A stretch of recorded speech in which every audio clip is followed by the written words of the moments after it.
tal? Esto es Tu Salud en Cayetano a través de Cayetano Más. Hemos escuchado muchas veces que ha habido un paro cardíaco, el paciente salió del paro cardíaco, está ahora en cuidados intensivos, pero ¿qué es un paro cardíaco? Vamos a responder esta pregunta con un gran invitado. Hemos invitado en esta ocasión al doctor Percy Berrospi, es cardiólogo clínico, exalumno de la Universidad Peruana Cayetano Heredia, quien nos acompaña y nos va a aclarar muchas dudas con respecto a este tema. ¿Cómo estás, Percy? ¿Qué tal? ¿Qué tal? ¿Cómo estás, Leslie? Realmente un gusto y un placer acompañarte en esta conversación. Muchas gracias, Percy. Percy, ¿qué es un paro cardíaco? Paro cardíaco en realidad es la pérdida de la función de bomba del corazón. No necesariamente esto implica que la actividad eléctrica del corazón haya cesado. Lo que ha cesado es su función mecánica. Y es importante precisarlo porque se confunde con muchos otros términos. Uno de los términos que más se confunde es el infarto, ¿no? Mucha gente piensa que infarto es lo mismo que paro cardíaco. Y no Definitivamente. Esa es la confusión más frecuente en realidad. Y hay que tener claro que son dos procesos completamente independientes y diferentes, aunque en el camino puedan entrelazarse. El infarto no es más que la muerte de tejido cardíaco cuando estamos hablando de un infarto cardíaco. Obviamente, si el tejido es cerebral o renal, estaremos hablando de un infarto renal o un infarto cerebral. Pero el concepto es que por diferentes causas, entre ellas la falta de sangre, se muere una parte del órgano. Ahí estamos hablando de una lesión estructural, mientras que el paro cardíaco es la pérdida de la función, que pudiera o no estar relacionado a un infarto, pero tiene muchas otras causas que pueden estar en juego. El corazón funciona como una bomba, ¿no? Que late, ¿no? Se contrae, se dilata, y el paro cardíaco es pérdida de esa función. El paro cardíaco es que no puede bombear de forma efectiva. Mientras que el infarto es la muerte de un pedazo del corazón. Porque también hay otro concepto más, que son los famosos preinfartos, que no va a llevar a un infarto. ¿Existen los preinfartos? Técnicamente hablando, no hay una situación clínica definida como preinfarto. Los desmayos, los desvanecimientos, las anginas suelen ser confundidas y englobadas en este término. Pero si uno busca la precisión de qué cosa es un preinfarto, técnicamente hablando no existe. Es por ello que cuando un paciente te refiere que ha tenido un preinfarto, tienes que ser más acucioso en saber a qué se refiere exactamente, porque este término equivocado está enmascarando muchos otros posibles diagnósticos. Bueno, vayámonos ahora al paro cardíaco. El paro cardíaco, pérdida de la función de bomba, ocurre muchas veces en personas con enfermedades muy avanzadas. ¿Puede haber un paro cardíaco en alguien que no tenga una enfermedad avanzada? Definitivamente sí, porque recordemos que dentro de los condicionantes de la pérdida de la función de bomba, efectivamente están las enfermedades crónicas. Enfermedad coronaria puede ser, una tromboembolia pulmonar que causa un obstáculo mecánico a la función del corazón también puede impedir. Pero hay fenómenos agudos que no necesariamente implican una enfermedad larga que también pudieran explicar esto. Ejemplo, electrocución. Ejemplo, un accidente en el cual yo tengo una lesión pulmonar y se comprime el corazón y por la presión que tiene encima sigue latiendo pero en forma poco efectiva. Entonces sí, tenemos situaciones de tóxicos en los cuales el corazón deja de funcionar y no hay una enfermedad de por medio. Entonces, la situación en la cual tú llegas a un paro cardíaco puede implicar, y de hecho implica, enfermedades, pero también existen situaciones que no son necesariamente enfermedades, pueden ser accidentes o pueden ser situaciones tóxicas que condicionan que el corazón no va a funcionar en forma adecuada. Y obviamente de acuerdo a esta enfermedad de fondo que ha ocurrido o a la actividad que ha impedido el funcionamiento adecuado, va a depender si esta condición podría ser reversible. Así es. Sin embargo, cuando se presenta esta situación, en realidad lo primero que manejas tú es la definición de qué estás, si estás frente a un paro cardíaco o no. no sería la primera vez y de hecho no va a ser la última en la que un desmayo o un paciente que está dormido le inician una reanimación cardiopulmonar. Que tenga apnea sueño, por ejemplo. Así es, efectivamente. O trastornos donde no puedes despertar rápidamente y le inician la reanimación. Entonces, lo primero que tienes que ver es verificar el diagnóstico. Claro. Si bien es cierto que tú estás en una situación en la cual has definido que no tienes pulso o que la respiración se ha detenido, tu prioridad es recuperar la función de bombeo. En lo que vas avanzando la atención, ahí tratas de identificar el elemento desencadenante, la causa, y en ese momento tú pruebas resolverlo. Pero tu prioridad no cambia. Tú, en el tiempo más corto posible, lo que tienes que hacer es reasumir la función cardíaca, reasumir el bombeo mediante las técnicas de reanimación. Y alguien que no las conozca tiene que pedir ayuda lo más pronto posible. Esa es una pelea de larga data, porque todo el mundo reconoce que una medida muy útil, una estrategia realmente efectiva, sería la capacitación de la población en técnicas de reanimación. Sí. Sin embargo, bien sabes que a pesar de que eso efectivamente suena muy bien, en la práctica no sucede. Sí.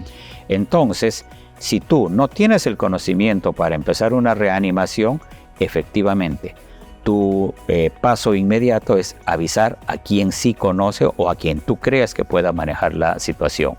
La pérdida de tiempo, los segundos, los minutos son vitales. Si tú crees que no lo puedes manejar, avisa a alguien. Y si tú tienes el conocimiento para manejar la situación, inícialo lo más pronto. En el caso de, por ejemplo, los futbolistas que se ha visto muchas veces, los que están en pleno juego, son personas pues, que hacen ejercicio todos los días, físicamente se les ve muy bien, laboratorialmente están perfectos, sin embargo están jugando y de repente caen. Hay condiciones clínicas que favorecen la aparición de arritmias. Así como hemos estado hablando de que muchas causas pudieran estar relacionadas a tóxicos o a enfermedad coronaria, un factor importante es la forma o la velocidad a la cual late el corazón. Si el corazón late demasiado lento o el corazón late demasiado rápido en forma desordenada, el bombeo no va a ser efectivo. Y es muy frecuente en los deportes, digamos que una cosa que se puede presentar en los deportistas es una condición clínica de crecimiento del corazón, y ese crecimiento exagerado del corazón predispone a la aparición de arritmias. Y las arritmias, ese latido desordenado que tiene, muy rápido, muy lento, es la causa del paro cardíaco porque el bombeo ya no se lleva en forma efectiva. Dentro de las condiciones más frecuentes, diría, podría ser que este corazón comience a fallar por una insuficiencia cardíaca. Y la insuficiencia cardíaca es secundaria a hipertensión arterial y a infartos. Por lo tanto, las personas deberíamos controlarnos estas dos patologías tempranamente. Sí, efectivamente, dentro de las patologías que más comprometen el corazón, recordemos esta hipertensión, como bien lo has mencionado, la enfermedad coronaria, tabaquismo, es una de las cosas que no debemos de tener escrúpulos en luchar contra eso. La tolerancia debe ser cero, en realidad. Y cualquier cosa que pueda lesionar en sí arterias, todos los factores de riesgo cardiovascular condiciona una situación en la cual el corazón puede salir afectado. Entonces sí, lo que dices es cierto. El ejercicio puede condicionar una forma de protección al corazón. Sin embargo, el exceso de ejercicio también se ha visto que puede condicionar presencia de arritmias y eso llevar a un compromiso de la función cardíaca. Ningún extremo es bueno. Ningún extremo es bueno. Es correcto lo que tú dices. Dentro también de estas patologías probables y posibles para un infarto, también podemos tener algo que la gente menciona, las obstrucciones de las arterias progresivas, obviamente. Y existe, hablando de esto, a lo que quería llegar, el término infartos fulminantes que llevan a un paro cardíaco. Efectivamente, dentro de las causas que tú tienes que considerar, hay una mnemotecnia para eso, las 5Hs y las 5Ts. Dos de esos componentes son la trombosis coronaria y la trombosis pulmonar. Entonces, efectivamente, tú puedes tener una muerte súbita condicionada por la pérdida de la función cardíaca. Y dentro de las causas, infarto, una arteria importante, sí puede condicionarte un colapso total de lo que sería la función ventricular. Más allá de que el corazón tenga tiempo a morirse, por así decirlo, la falta de oxígeno, la falta de sangre, condiciona que empiece a funcionar en una forma anómala. Condiciona la aparición de arritmias y esto es lo que finalmente puede llevar al colapso. Es por eso que tener una adecuada política de prevención y control de arritmias tiene impacto dentro de lo que es el control de los paros cardíacos. Ahondando un poco más en tu pregunta, cuando nosotros hablamos de paros cardíacos, nosotros hablamos básicamente en función a la presencia o la ausencia de arritmias que puedan ser resueltas. De las cuatro formas que tú puedes llegar a un paro cardíaco, 2 de ellas sí son manejables con la desfibrilación. Otras 2 dependen básicamente de las medidas de reanimación que tú tengas que hacer.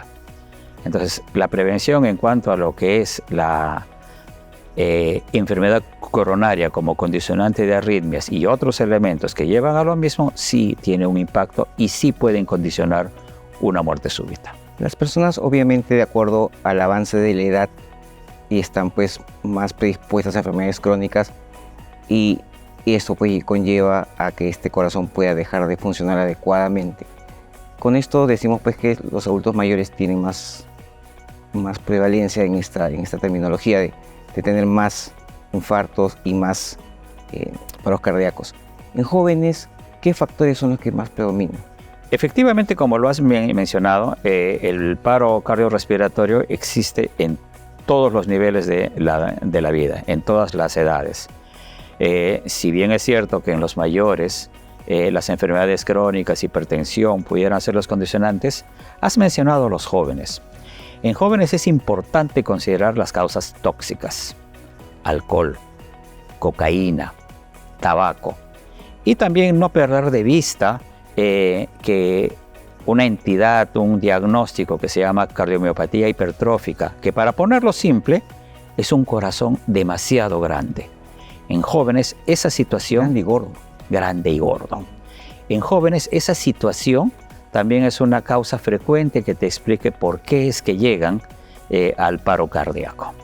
Sí, porque justamente dentro de mis pacientes estoy viendo que están usando muchas combinaciones de estas drogas comerciales, que lo ponen en las bebidas, se lo toman para pasar bien las fiestas, y justamente eso es lo que llegan a la emergencia. Definitivamente. Cuando tú preguntas qué ha tomado, te dicen tal cosa y tú no sabes qué cosa contiene. Sí, y encima es que tienen unos apelativos que dicen corazón feliz, cohete a la luna y demás cosas que uno ni siquiera sabe cuál es el componente, pero lo que estás viendo es el colapso de la función respiratoria, neurológica y a veces efectivamente el colapso de la función cardíaca. Y necesitas ese conocimiento para poder manejar, como dijiste, la causa subyacente. Pero lo bueno es que la primera parte, que es el soporte con las medidas de reanimación, funcionan independientemente de cuál haya sido el evento. Sí, eso es cierto. Y te lo comentaba, ¿sabes por qué? Porque yo tengo una anécdota. Desafortunadamente falleció el paciente. Su pareja, una chica que tenía, ella era pues 1,50 m, y su pareja, el chico, era un chico pues de 1,70 m u 80 m, así súper musculoso. Y lo invitó a una fiesta, le invitó a la misma pastilla y el chico colapsó. Porque quizás como era tan musculoso, quizás tenía un corazón grande, hizo una arritmia. Entonces es peligrosísimo que se expongan a este tipo de cosas, y menos sin saber qué cosas están consumiendo. Definitivamente, sí. Lastimosamente, ahora digamos que mucha gente asocia el placer a la experimentación de las mal llamadas drogas recreativas, sin saber la consecuencia que eso puede conllevar. Y sí es una causa cada vez más frecuente de consulta en las emergencias, lastimosamente. Cuando comenzamos a manejar estos pacientes, ¿cómo se manejan en cuidados intensivos? ¿Qué protegemos? ¿Qué hacemos? Vamos a ver, ahí las guías últimamente te han puesto en 2 escenarios. Te han puesto cómo es el manejo del paro cardíaco en el paciente hospitalizado y te han puesto cómo debería ser el manejo del paro cardíaco fuera de hospitalización. Si bien es cierto que hay bastante paralelismo, digamos que hay sutiles diferencias. Tú asumes que un paciente hospitalizado, uno de los factores que vas a manejar, que no lo puedes hacer fuera, es la parte preventiva. Tú, por el devenir de tu paciente, puedes ir proyectándote cuál es la posible complicación que pueda haber y tomar las medidas que eviten llegar. El otro tema es que tú en un hospital estás con personal capacitado y estás con rápido acceso a todos los medios que te permiten controlar el paro cardíaco. Es así que la sobrevida obviamente es mayor en el paciente que está hospitalizado. En el paciente que no está hospitalizado hay varios comentarios que podemos hacer. Por ejemplo, tú tienes que atender al paciente y primero asegurar el área, porque lo que le condicionó el paro puede estar todavía presente ahí. Ejemplo, un shock eléctrico. Entonces tu primera visión es asegurar el área. Una vez que aseguras el área, tienes que empezar a atender el paro, a empezar las maniobras en el sitio en donde estás. Pensar en trasladarlo te da un tiempo de atención prolongado que generalmente va en contra de lo que es el paciente. Lo que te asegura un mejor éxito son las compresiones rápidas sobre el pecho, de una forma que las personas entrenadas suelen hacerlo. Si son 2, puedes mejorar la técnica dándole el soporte ventilatorio. Pero hay un detalle que se menciona en las guías que es sutil pero importante. Los que están atendiendo un paro se cansan rápidamente, Claro. porque el esfuerzo físico es brutal.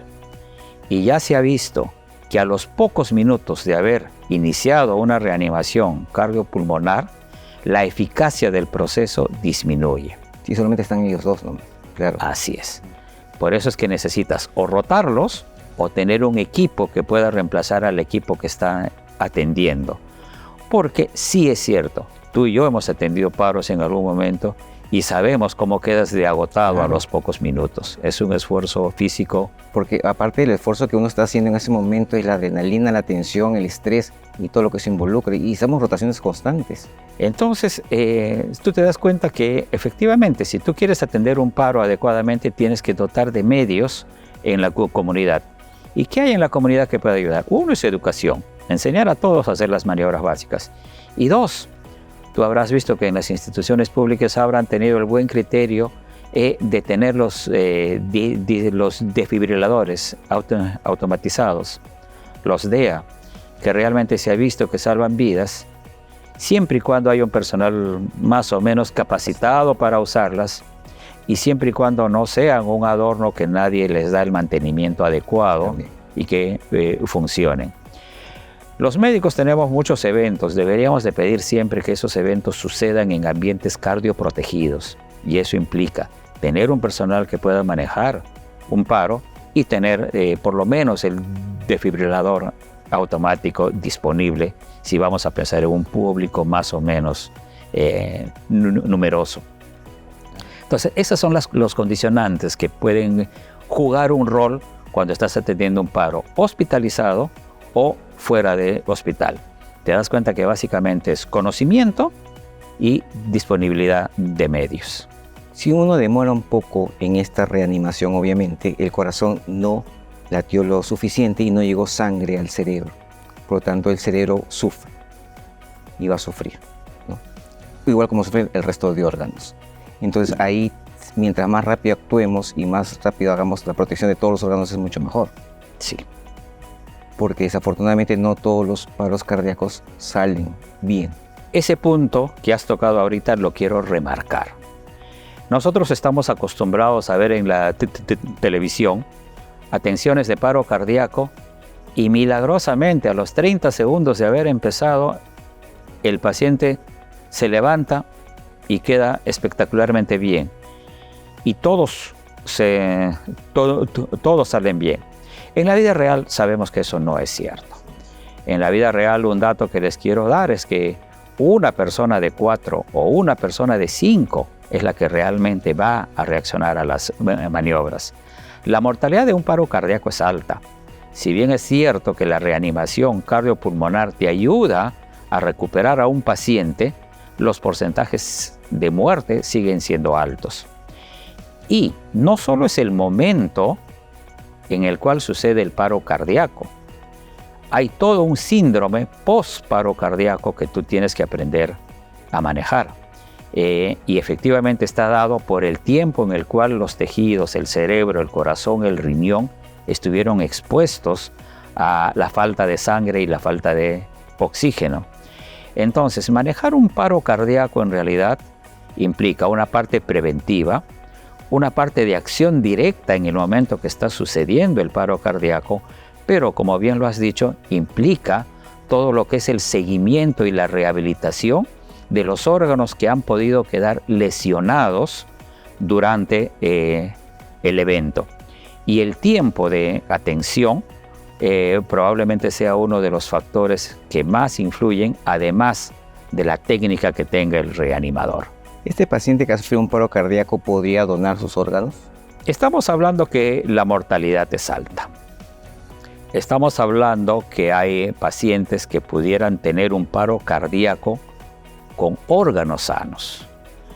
Eso te lleva a la situación clínica en que hay la eventualidad de que un paciente que tiene órganos en buen estado de funcionamiento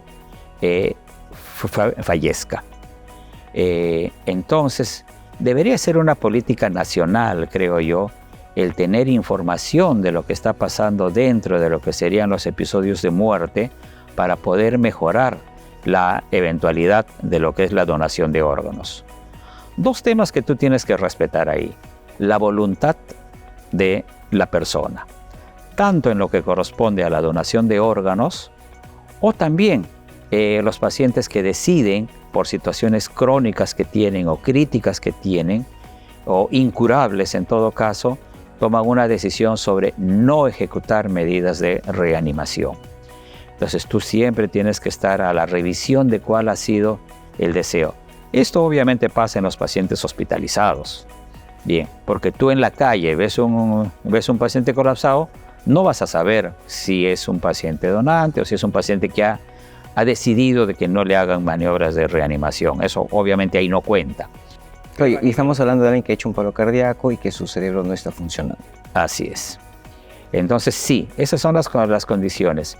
La mentalidad que tenemos en la sociedad lastimosamente no colabora con la necesidad urgente que tiene la misma sociedad para disponer de órganos que pudieran resolver la patología de otros seres humanos. Entonces, al hablar de paro cardíaco, asumamos que es una situación que nos puede pasar a todos, a ti o a mí. Y entonces nosotros en vida tendríamos ya que tomar una decisión sobre cuál es nuestra posición respecto a la donación de órganos. Es un tema asociado, colateral con lo que es el paro cardíaco, pero yo creo que motiva a que uno tome su decisión antes de que las cosas sucedan eventualmente. Pero si hay algo más que quieras agregar, por favor. Lo primero que quiero es agradecerte, felicitarte por la calidad de los programas. He visto el desarrollo que has tenido a lo largo de toda tu programación y realmente creo que estás difundiendo un contenido de alta calidad y de excelente aceptación dentro del público. Con respecto al tema, yo lo que quisiera es motivar a las personas a que no sean puros espectadores. Aprender técnicas de reanimación cardíaca no es un proceso difícil. Lo único que deberíamos de tener es la decisión. Y probablemente eso puede estar salvando una vida que incluso puede ser un familiar, alguien cercano a nosotros. Entonces, motivemos a la población a que aprenda las técnicas para poder manejar en forma adecuada las situaciones de paro cardíaco. Pues te agradezco. Espero contar contigo en otra ocasión. Muchísimas gracias. Muchísimas gracias, claro que sí. Bien, esto ha sido el programa del día de hoy, el paro cardíaco. Ya sabemos que hay enfermedades crónicas, por lo tanto hay que tener al día nuestra medicación. Cualquier fármaco tóxico podría también ocasionarlo, así que no hay que exponerse. Nos vemos la próxima semana en este mismo horario. Gracias.